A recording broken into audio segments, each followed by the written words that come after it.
दोस्तों, न्यू भारत में आप सभी का स्वागत है। जैसा कि आप देख रहे हैं, पूरे देश में इंडिया बनाम भारत का जंग छिड़ा हुआ है। इसी बीच 5 दिन का विशेष सत्र भी बुला लिया गया है। किसी को कुछ पता नहीं है कि विशेष सत्र क्यों बुलाया गया है, एक देश एक चुनाव के लिए या फिर इंडिया का नाम बदलकर भारत करने के लिए। यहाँ तक कि सोनिया गांधी ने राष्ट्रपति को एक शिकायत पत्र भी लिख दिया है कि विशेष सत्र बुलाने से पहले विपक्षी दलों से कोई परामर्श नहीं लिया गया। खैर, सवाल यह है, इंडिया जिसे औपनिवेशिक काल का नाम माना जा रहा है, यह कहां तक सही है? इंडिया का नाम 326 ईसा पूर्व पहले जब सिकंदर पर्सिया पर अधिकार करके भारत पर आक्रमण किया, जो वर्तमान में पाकिस्तान है, उस समय सिंधु के पार के इलाके को हिंद बोला गया। चूंकि ग्रीक भाषा में ह साइलेंट होता है, इसलिए हिंद के स्थान पे इंड हो गया। यही इंड शब्द आगे चलकर इंडस, इंडका और फिर बाद में इंडिया बन गया। अब सवाल यह है कि जब यह नाम ईसा के 326 साल पहले से है, तो इसे अंग्रेजों के समय का कैसे माना गया? इसी इंडिया को खोजने के लिए कोलंबस 1492 में स्पेन से निकला और अमेरिका पहुंच गया। और इंडिया नाम के चक्कर में आज भी मूल अमेरिकियों को रेड इंडियन कहा जाता है। और अमेरिका पहुंचने से पहले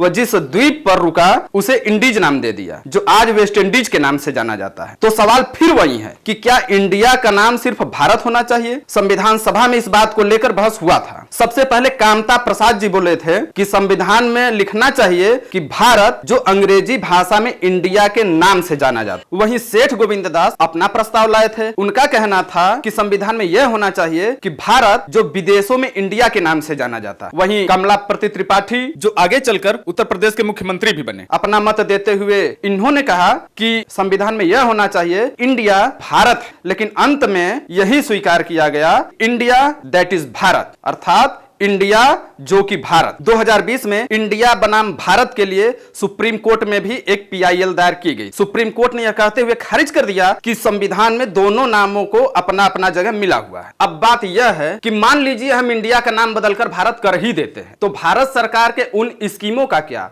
उन स्लोगनों का क्या, उन प्रोजेक्टों का क्या, जैसे make in India, startup India, stand up India, digital India, Khelo India, skill India. बात सिर्फ इतने पर ही नहीं रुकती। ऑल इंडिया रेडियो को क्या कहेंगे? पूरे भारत का रेडियो, इनको भी छोड़ दीजिए। IAS IPS को क्या कहेंगे? या फिर 15 अगस्त और 26 जनवरी को एक गाना बहुत सुनाई देता है, I love my India।